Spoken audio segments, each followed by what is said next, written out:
So this video, I wasn't going to make another one before the Zoom meeting, but my dear old dad in the dream, suggested I make this video this morning. We were having a little talk about the internet going down yesterday and how it affected the whole world, and Dad said, "Oh, it's the end of the world," and he said that'd be a good video for you to make a good topic for you to make a video about the end of the world. And so I thought, all right, I don't think I've done that. Not that it's necessarily what would you call it? It's not a prime companion to spiritual healing. It's not I wouldn't say it's an essential to have to know. It's sort of like an adjunct or a by the way. Jesus talks about it in the course a little bit, how will the world end? And I think that's right in the back in the clarification of terms, or somewhere there. How will the world end? And he says, well, can what has no beginning really have an ending? And like really that's where you've got to leave it. It doesn't matter what possibilities, potentials, ideas seem to be showing up as manifest in the idea of the world or the dream, as bringing it to its end. I mean, because that's a very ambiguous kind of what would you call it? It's just an ambiguous sort of point. Like, what do you mean by how will the world end, or what does the end of the world look like? I mean, from one perspective, I could simply say, well, look out there at the other planets and stars in our galaxy, and they're all dead from some from some reason or other. Dead being as in the idea of not being able to sustain life as we know it. But then the universe would still exist and the planets would be there, and there would just be no one to observe them. So there's that kind of an end, no consciousness being able to make any sense of anything. And then there's the end on a very superficial level, like when a young girl loses her boyfriend or vice versa, and oh, my world's over. So, and then there's the end of the world where it never actually began, where you awaken in reality and realize that everything was just a dream, and all things that transpired, including all of your spiritual learnings, were nothing more than the figments of imagination about yourself in falsity, that or in dreaminess, that comprised what it was that seemed to be valid and have a value. So it's kind of pointless in a way to sit and think about the end of the world. I mean, doom-mongering or whatever you want to call that, or and maybe you're looking forward to it, so it's not doom-mongering, but also in the course Jesus says the end can be a long, long way off, right? Now, when he says that, if I take that on a personal level, right, one of the other things he says in the course is, what is 10,000 years for they have come? Right? What is 10,000 years for they have come? So what's the point in telling me that if reincarnation isn't real? Right? How does that have any relevance, bearing, or benefit to my understanding of myself now? It can't possibly have, unless I've had an actual experience of understanding myself, of my true self. And the idea then of reincarnation being not true as an idea of the world is not true, so reincarnation isn't true either. I mean, I look at that and it's like, all right, let's look at the whole world, reincarnation of multiple worlds, dimensions, and all of that. the whole thing, we'll just put it in the handbasket of none of it's true, none of it's so. It's all part and parcel of the dream. And but as with everything, that doesn't get you out of the dream just to say it's a dream. Right? You've got to do the work. Like Revelation shows you the truth, but the means are needed to reach it. Okay, now the means are within you. And it's one thing to have a whole head full of spiritual gobbledygook and to know the Gitas and to know the Bible and to know the Course in Miracles backwards and forwards. But without the application of the principles that those texts embody, then you're really not changing. You're just being, you're just one ignorant thing looking at the world one way to being another ignorant thing looking at it a spiritual way. And it is still ignorance. It's within that realm of ignorance. Change, all right, because experience is the teacher, not concepts, right? Change is essential. Change is essential. It is you, and if I put my finger on my nose, it's me bearing witness to the nature of change in my life with reference to the spiritual, what would you call it? The spiritual acumen, the spiritual purpose that I have, which realigns my thinking, realigns my consciousness to fall into harmony with the singular nature of the expression of life, which is I am, or God is, or I, or is, or just nothing at all.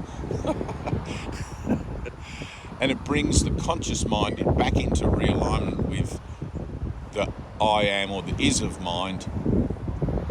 And boom, shanker, you have an experience, right? It's like turning a magnet around. You've got positive to negative, negative to positive, or whatever, and they repel. All of a sudden, you go through this whole process. You turn one of those magnets around, and then all of a sudden, boom, shanker, they attract, right? So that's in essence what we are doing, very simplified, but then it is very simple. It's very, very simple. So when I look at the idea of there is no world, right, which is the central lesson the Course aims to teach, there is no world, all right, that's what Jesus is telling me. And personally, I've had the experience that there is no world, so that's what I'm telling you as well. But if you're looking at it from not having yet had that experience, where being out of time, outside of the realm of the physical nature of the experience that you're having now, it's going to be a concept, right? There is no world as a concept, and it's going to have to become reasonable to you why it is that somebody would be telling you there is no world based on an experience they've had that they're telling you that you now can have. All right? If it's not reasonable, you're just going to go, this guy's crazy, I'm not going to listen to anything he says, and it'll sort of fade off, And I love the idea in the movie The Matrix, where Neo goes to see the Oracle and she says, have some cookies, you'll forget all about this fake crap by the time you finish eating the cookie. And that's what happens. The ego just covers it up really quickly, right? Gives you something else to focus on, and before you know it, anything I've told you about there is no world gets confined to the dark abyss of don't go there. Right, so the end of the world, I like to look at it as if it's already over. It's already done. Right? How will the world end? It has already ended, because the world is a symbol that represents an idea of death. The world is a symbol that represents, and everything is symbolic here. Just because it seems tangible and has form and you can touch it and get those senses relayed back through what you think is the brain and make something out of it, doesn't mean that it's not an idea. Everything here is simply an idea about you in opposition to truth. So if I look at the idea that there is no world and that the world is already over because Jesus has, through the resurrection, atoned for the idea of death, which is the underpinning of the entirety of the world, then basically what you're experiencing now is the collapse of a house of cards, and somewhere within it, you're starting to examine the idea that the foundation of that house of cards has been shook. Not only shook, but pulled out. and the whole house of cards is coming down. How long it takes for the last card to hit the ground, well, that's probably not a great analogy, but we're looking at the world from the idea of the doneness of it already, and simply participating in our own process of coming to the realization of that on a personal level, right? And with that, it collapses every cause and effect relationship that you have in the world that seems to maintain the idea or the belief in the idea of separation.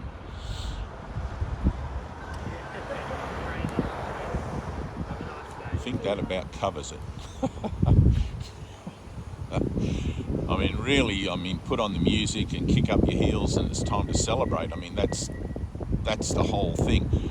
Me, the part I agreed with Jesus, or accepted of Jesus to play in the atonement in my out-of-time experience, is that of, let's say, a teacher, as well as being the student, of course. I mean, the two things are intrinsically entwined, and you can't have one without the other, and it's all finger on the nose as far as that goes. But whilst I understand that there is no world, I can simply sit in that and be the representation of that in silent communion, perhaps. I agreed to play this part of teacher, right? And I remember when I met my teacher, Ted, he said, this is a place for teachers of teachers. So he wasn't interested in just helping people with their problems. He was interested in helping people that would then go on themselves to help others. And that's how this works. You know, all the concepts about there's no one to help and there's nothing to do and all of that, that's all just a lot of spiritual arrogance. You know, like the fact of the matter is, if you know that there's no one to help and nothing to do, then helping and doing, which will be implied in whatever you're doing, may as well be best served by representing the universal curriculum.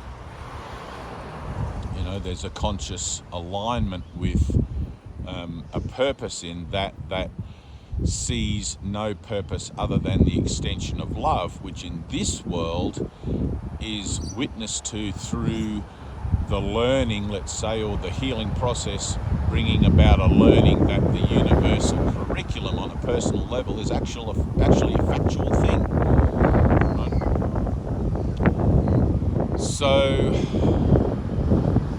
and it gets kind of around the mulberry bush in there a little bit. I mean, you've got to work it out for yourself. Just because I can sit here on the rooftop of my truck and quite comfortably express the certainty of my mind that there is no world, and represent myself as divine through the avatar Dave as a teacher, let's say, or as a guru, or as a whatever the hell you might want to see me as. And I only say that word guru because it means teacher, and because I have some Indian people that often send me praises calling me guru, and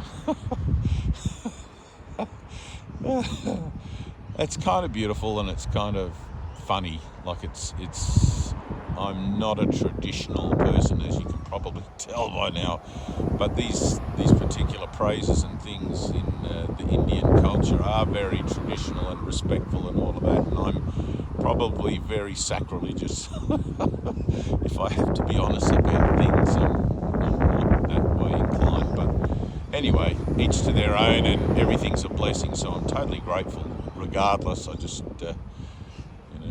thought that was kind of amusing to me. If I was in India and brought up as an Indian person in that culture, I would probably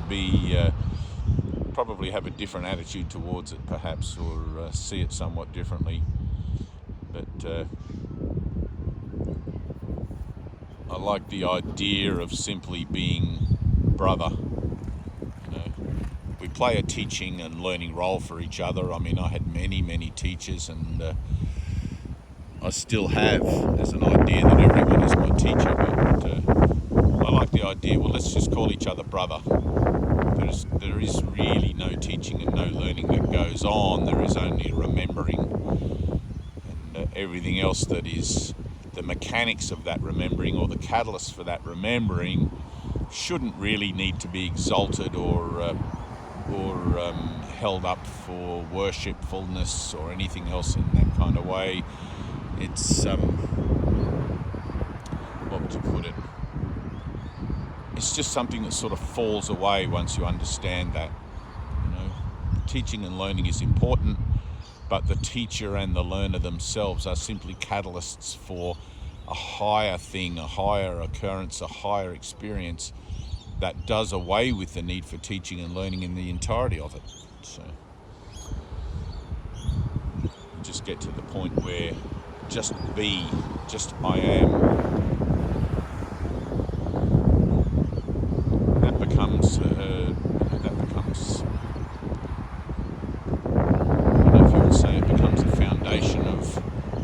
self on earth, but that's okay. You can express it that way if you wanted to.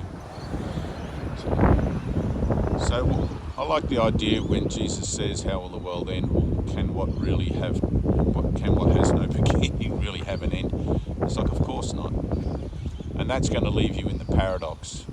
It's like in the place where I'm telling you there is no world, and in the place where you seem to find yourself still experiencing there is a world, and yes, I too seem to experience there is a world, but with a knowledge, not a perception, with a knowledge that comes from experience that I've had,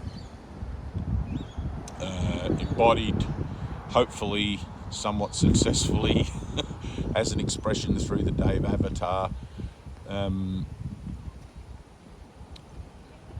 of the certainty of things, of the certainty of that. There is no world. I can't ever give it to you in a way conceptually where you're going to just go, oh yes, of course, that's right, and remember the whole thing. You have to actually have the experience. You have to have the experience out of body, out of mind, out of everything, out of universe, out of world.